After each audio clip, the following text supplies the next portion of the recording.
We're back in Jesus' Sermon on the Mount, and I'm going to keep reminding you of the type of people that Jesus is speaking to, because I think it makes all the difference. So remember, he is talking to his disciples. There are also tons of crowds, people that are pressing in. These are hurting, they're oppressed by Rome, they're the poor, they're the suffering, they're the sick. This is who Jesus is addressing. And he says in verse 13, to this group of people, you are the salt of the earth. But if the salt should lose its taste, how can it be made salty? It's no longer good for anything but to be thrown out and trampled under people's feet. One scholar said that the emphasis here is almost as if Jesus was saying, you and only you are the salt of the earth.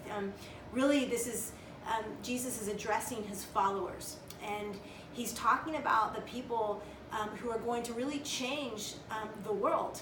And he comes to this group of people and describes them as salt. Now, salt we think of as something, especially if you live in the South, we use salt a lot to flavor things. I put a lot of salt in my soups and my sauces. And while salt does flavor, it also heals.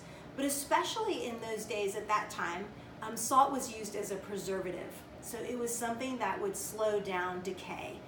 It was something that would preserve meats and foods for a long time. So Jesus is using this as an analogy, saying that when you and I, as the salt of the earth, we're supposed to be slowing down the decay of this world. We're to be stepping in, and we're to be helping preserve culture. So this is a really, really cool analogy that Jesus is using.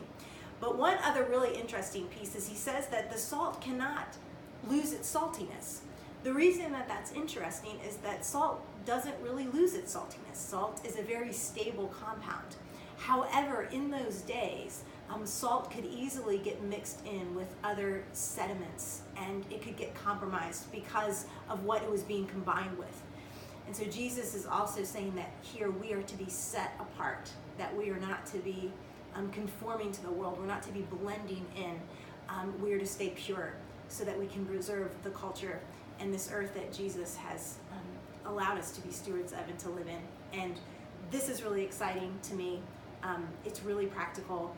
And so I hope you're encouraged to be salt of the earth today, because Jesus has chosen you, his followers, to be just that.